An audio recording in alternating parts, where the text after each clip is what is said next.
কেমন ছিলেন আমার নবী? তিনি ছিলেন মধ্যম আকৃতির একজন মানুষ। তিনি না ছিলেন লম্বা, না ছিলেন খাটো। অবাক বিস্ময়ে মানুষ তাকিয়ে দেখত। লক্ষ মানুষের মাঝে তিনি যখন দাঁড়াতেন, হাজার হাজার লম্বা মানুষের মাঝেও এই মাঝারি আকৃতির মানুষটি যখন দাঁড়াতেন, অবাক বিস্ময়ে মানুষ তাকিয়ে দেখত। সবার উপরে তার মাথা মোবারক দেখা যায়। সবাইকে পেছনে ফেলে, সবাইকে নিচে ফেলে তার মাথা মোবারক সবার উপরে দেখা যায়। তার চুলগুলো ছিল হালকা হালকা কোঁকড়ানো। তৈল দিয়ে কখনো বা চুলগুলো যখন আঁচড়াতেন, অবাক বিস্ময়ে মানুষ তাকিয়ে দেখত। মনে হতো চুলের মাঝে যেন মৃদুমন্দ ঢেউ দেখা যায়। কপাল ছিল তার চওড়া, ভ্রুগুলো ছিল তার জোড়া ভ্রু। তার চোখের পাতাগুলো ছিল গোলাপি রঙের এক একটা পাপড়ির মতো। কখনো বা যখন তিনি চোখের পলক ফেলতেন, অবাক বিস্ময়ে মানুষ তাকিয়ে দেখত। মনে হতো মৃদুমন্দ বাতাসে ফুটন্ত গোলাপের এক একটা পাপড়ি যেন দোল খাচ্ছে।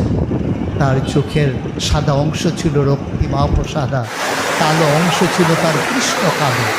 কখনো বা যখন তিনি চোখের পলক ফেলতেন, মানুষগুলো অবাক বিস্ময়ে তার দিকে তাকিয়ে থাকতেন।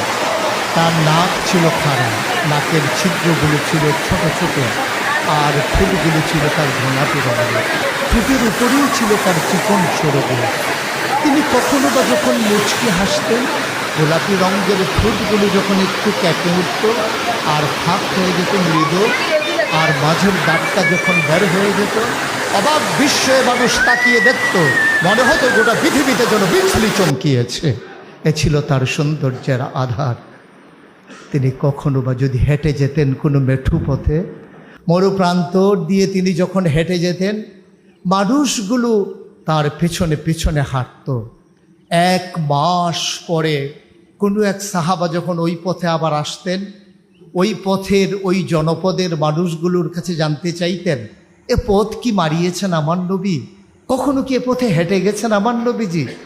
অবাক বিশ্বে ওরা জানতে চাইতো, তুমি কেমন করে বুঝলে? তিনি তো 1 মাস আগে এই পথে হেঁটে গেছেন।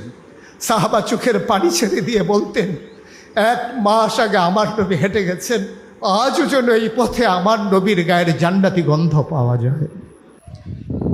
এ নবী যখন প্রচণ্ড রোদের মাঝে খরতাপে ঘেমে যেতেন, কপালে যখন মুক্তার দানার মতো ঘামগুলো জমে যেত, আস্তে করে তিনি তার বিবিদের ঘরে, আমাদের মায়েদের ঘরে যখন যেতেন, মায়েরা তাকিয়ে দেখতেন কপালের মাঝে মুক্তোর দানার মতো ঘাম জমে আছে, যেন সোনার মাঝে সোহাগা। মায়েরা বলতেন,